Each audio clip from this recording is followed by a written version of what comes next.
If you are still trading time for money in an AI economy, you are not just behind, you're being replaced. Welcome to AI Market Mint. Turn AI into income. Turn knowledge into freedom. Your digital HQ for smart wealth creation. Look, right now, you are probably making more money than you ever have in your entire life. I mean, on paper, you are successful. Yeah, You exactly. got the degree, you climbed the ladder, you secured the high salary. So why does your checking account look like a total disaster area by the 5th of every single month? It's because that feeling of exhaustion, that feeling of being functionally broke despite earning six figures, it's not accidental. Right, it's engineered. Completely engineered. Earning a high salary while operating a chaotic personal financial system, it doesn't actually build wealth. It just makes you a premium target. A premium target. Listen, calling someone a premium target is, it's a bit harsh, Yeah. but it paints a very accurate picture. That's the truth. The modern consumer economy is built from the ground up to separate you from your cash the exact second it hits your account. I mean, you get that direct deposit and boom, it is instantly deployed. The mortgage, the car payment, the insurance, the, 5 different streaming services. Yeah, exactly. It feels less like you're a person living a life and more like you are running a bizarre logistics company. Like you're just moving capital from your employer directly into the pockets of massive corporations. And the only product you're actually shipping is your own stress. That logistics company metaphor is spot on. You're acting as a conduit. And the reason you tolerate this massive outbound flow of cash is because of the liquidity illusion. Wait, Ollie, liquidity illusion sounds technical. What does that actually mean for a normal person? Simple. It just means the false feeling of wealth created by having high credit limits and constant cash flow, even though you own zero actual assets outright. Imagine it like wearing a rented designer suit. You look rich to everyone else, but at the end of the day, you don't own the fabric. Exactly. And the middle class, as we know it right now, is basically a demographic illusion maintained entirely by access to cheap credit. You are carrying the cognitive load of a corporate supply chain, managing dozens of these micro liabilities every month. Without the infrastructure of a CFO to help you navigate it. Right. But look, let me push back on that for a second. Let's talk about convenience. Say I work a stressful 12-hour day.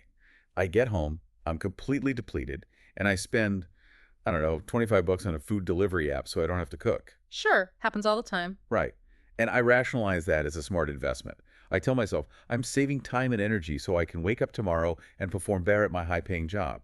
Isn't that just being efficient? That is the ultimate rationalization. But if we break down the mechanics, the logic completely falls apart. You are not buying time to build an empire or to innovate or leverage AI. Right. You are simply buying time to recover from the exhaustion of your work. It creates this closed loop of financial servitude. Wow, a closed loop. Yeah, you work relentlessly to afford the conveniences that are strictly required to recover from the work you just did. When you're mentally depleted, your brain makes terrible allocative decisions. You prioritize immediate comfort, ignoring the reality that you just traded like an hour of your future labor for a lukewarm burger. That treadmill is terrifying when you put it like that. You're running just to afford the running shoes. Exactly. But how did we get here? How did the structure of daily life become this predatory? Because look at our grandparents. They built lasting wealth. They bought homes. They retired securely on single salaries. By just saving their money in a bank. Yeah. Putting money in a traditional savings account used to be the pinnacle of financial responsibility. It was responsible back then. But the underlying architecture of money completely shifted. We moved from an asset-backed economy where currency was tied to a physical commodity to a debt-backed economy. The rules of the game got rewritten. Exactly. When money stopped being a strict store of value and became a mechanism of leverage, everything changed. Because holding cash now is a guaranteed loss due to inflation drag. Wait, Ollie, inflation drag sounds technical. What does that actually mean for a normal person? Simple. It just means the hidden mathematical tax that silently eats your purchasing power every single year when you leave cash sitting idle. Imagine it like trying to save water in a leaky bucket no matter how much you pour in. The hole at the bottom guarantees you're slowly going empty. That's exactly what happens to fiat currency. The modern system structurally punishes savers and heavily rewards debtors who know how to leverage assets. Which turns everything we are taught about financial responsibility completely upside down. Yeah, totally. We are told to save, but the math guarantees our savings will slowly bleed out. And instead of saving, society pushes us toward the credit system. Because the banking sector realized decades ago that charging a simple one-time fee was wildly inefficient. They needed perpetual extraction, so they introduced the credit score. Right, which we treat like a GPA for adulthood. We really do. We're conditioned to view a high credit score as this vital tool for freedom. You need it for an apartment, to buy a house, even to get a job sometimes. But from an institutional perspective, the credit score is just a compliance matrix. It's a gamified system of debt enforcement. To a bank, an 800 credit score doesn't mean you're wealthy. No. It simply means you are an incredibly reliable source of yield. It means you will dependably hand over a percentage of your stored labor every single month without defaulting. Listen, we throw a literal party when we get approved for a 30-year mortgage. We pop champagne, completely ignoring the fact that we just signed over 3 decades of our future labor to a financial institution. Yeah. But people don't revolt. Everyone is just complacent. Because the system prevents revolt by flooding the zone with cheap disposable commodities. Oh, like fast fashion. Fast fashion, cheap electronics, massive televisions that cost a fraction of what they used to. As long as you have a supercomputer in your pocket and a new outfit every week, you're distracted from the staggering rise in the actual costs of survival. Housing, education, healthcare. Exactly. The system hides the brutality behind a smokescreen of infinite consumption. Okay, so if the macroeconomic system guarantees our cash loses value, and the credit system is basically a farm harvesting us for yield, why do we keep volunteering for it? That's the real question. Right. Why do I log on to my phone at 11 p.m. and keep buying things I know I don't need? Let's take a fictional example. Let's look at Sarah. Okay, Sarah. Sarah's makes 150 grand a year. Right. Very smart. Knows the trap is there, but she's still scrolling Instagram and buying stuff. Yeah. Why does she keep stepping in the trap? Because Sarah isn't just fighting economics at 11 p.m., she is fighting weaponized neurology. The answer is dopamine arbitrage. Dopamine arbitrage. Yes. Corporations have heavily engineered these digital experiences, the push notifications, the infinite scroll, the seamless one-click buying to trigger cheap, reliable dopamine releases in your brain. So they are trading her a momentary chemical spike in exchange for her financial capital. Exactly. The product she's buying almost doesn't matter. It's just a physical byproduct. What Sarah's actually purchasing is the dopamine spike of acquisition. Which means the smartphone is basically a slot machine that also happens to hold your entire net worth. It is. Think about the pull to refresh motion on a feed. It mimics a slot machine lever. Sarah gets a rush when she hits buy now, but by the time the cardboard box shows up on her porch 2 days later, the dopamine is completely gone. She doesn't even care what's inside the box anymore. Nope. And corporations amplify this through a biological flaw called hyperbolic discounting. We are evolutionarily wired to prioritize immediate survival and immediate rewards over future stability. Right. Our ancestors needed to eat today to survive the winter. They didn't evolve a brain structure to calculate compounding interest. So when Sarah sees a luxury watch or new tech, her primitive brain screams at her to acquire it right now. It signifies status. And to make sure she doesn't snap out of that biological urge, the system gave us frictionless payments. Oh, absolutely. Saved credit cards, autofill, facial recognition. It completely removes the hesitation. It acts as a digital anesthetic for financial hemorrhaging. If Sarah had to physically drive to a bank, withdraw paper bills, and physically hand that cash to a human being, her spending would plummet. Because parting with physical cash triggers an actual psychological pain response? Yes. But double-clicking the side button on her phone while it scans her face, zero pain. She doesn't feel the loss until the statement arrives weeks later. So let's follow that statement. The dopamine hit gets the box to the door. But a month later, we have to deal with the actual molecular destruction of wealth on paper. The brutal math. The brutal math. Because a common mindset, and look, I've been guilty of this, is telling yourself, as long as I make the minimum payment every month, my credit score is fine, and I'm keeping the wolves from the door. And that specific mindset is the foundation of record-breaking bank profits every single quarter. Wow. The minimum payment is not a life preserver. It's a mathematical formula deliberately calibrated to keep you in debt for the maximum legal duration while extracting the absolute highest volume of interest. Let's break down the actual math of that. Let's assume a listener has a $10,000 balance on a standard rewards card. What happens when they make that minimum payment? Okay, you have a $10,000 balance. Standard APR right now is roughly 24%. Which is aggressive, but standard. Right. If the bank sets your minimum payment at a fixed 3%, you're paying $300 a month. And this is where we run into amortization. Wait, Ali, amortization sounds technical. What does that actually mean for a normal person? Simple. It just means the mathematical schedule banks use to make sure you pay maximum interest before touching the principal. Imagine it like running on a treadmill where the bank controls the speed and you are just sweating to stay in the exact same place. That's exactly what it is. On high interest debt, the vast majority of your payment at the beginning just covers the interest generated that month.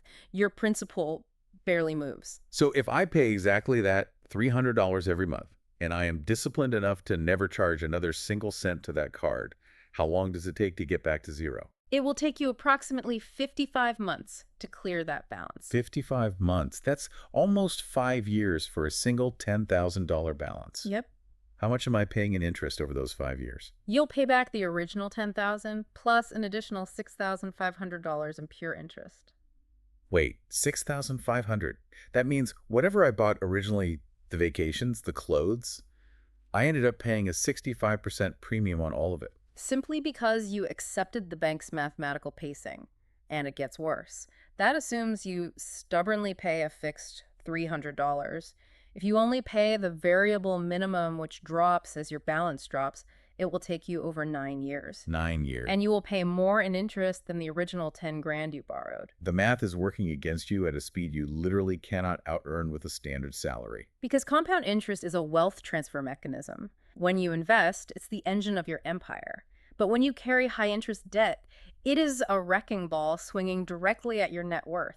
It's just moving wealth from the middle class straight to the financial sector. Exactly. We have to look at the real-life consequences of this meat grinder. What does this do to a person's life? It causes a total forfeiture of personal autonomy. This is the concept of time capital equivalency. Time capital equivalency. Money is just stored human labor. It's the physical representation of the time and energy you spend at your job. When you waste capital, when you pay $6,500 in interest, you aren't just losing purchasing power, you are literally burning the hours and days of your actual life. That reframes every purchase. Let's look at another fictional example. Steve. Steve finances a new car for $40,000 at a terrible interest rate because he wants the status symbol. Bad move. He isn't just buying a vehicle. By signing that loan, Steve is legally binding himself to remain at a job he might absolutely despise for the next 6 years, just to service that specific debt. He signed a modern indenture contract. Financial chaos destroys your freedom of choice. Debt forces compliance. When you're bleeding capital to service debt and fund a web of subscriptions, you can't take risks. You can't leverage AI to start a business. You can't leave a toxic environment. Because you have a $600 car payment dictating your behavior. And the psychological weight of this creates a hollowed-out society. Millions of people operating in chronic low-grade panic. They look incredibly successful on the outside. Nice house, nice car. But internally, they are terrified. They know one unexpected medical bill collapses their entire carefully balanced life. Okay, we've thoroughly diagnosed the disease. We see the trap, the dopamine, the brutal math. Let's compare Steve to, say, Rahul. Steve is trapped. Yeah. Rahul decides to stop playing the victim. How does Rahul actually break this cycle and reclaim his stored labor? It requires a brutal psychological reset. Rahul has to annihilate his identity as a consumer. Consumers are prey. By definition. Instead, you adopt the mindset of a capital allocator. You are the CEO of your own life, defending an economic moat. Right. Every single dollar you earn is a soldier in your personal army. When you pay for a forgotten subscription, you are sending your soldiers into a meat grinder for zero strategic gain. Every dollar is a soldier. I love that framework. So tactically, what is the game plan for Rahul to become a capital allocator? 3 steps. Step 1, total surveillance.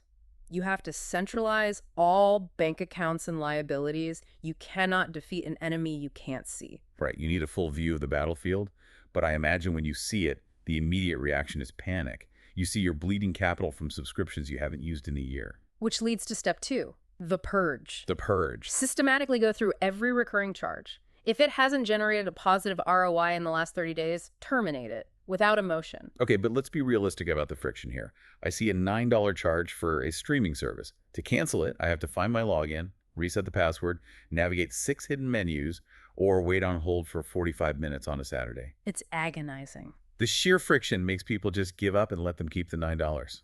And that is a calculated move by the corporations. They weaponize friction. Frictionless to sign up, painful to leave. So how do we fight it? Automated extraction must be fought with automated defense. This is where a capital allocator leverages technology. Tools like Rocket Money act as your centralized command center. Oh, It connects securely, illuminates those hidden subscriptions across the battlefield, and severs the parasitic charges directly through the app. You completely bypass the friction. so instead of spending Saturday arguing with retention specialists, you use automation to protect your capital. Exactly how corporations use it to extract it. Turn their weapons against them. We've put the official verified links in the pinned comment below. Don't go searching randomly and get scammed. Use the ones we've checked. Perfect. And once you use the tool, you hit step 3, automated redirection. The capital you just rescued from the purge does not stay in your checking account.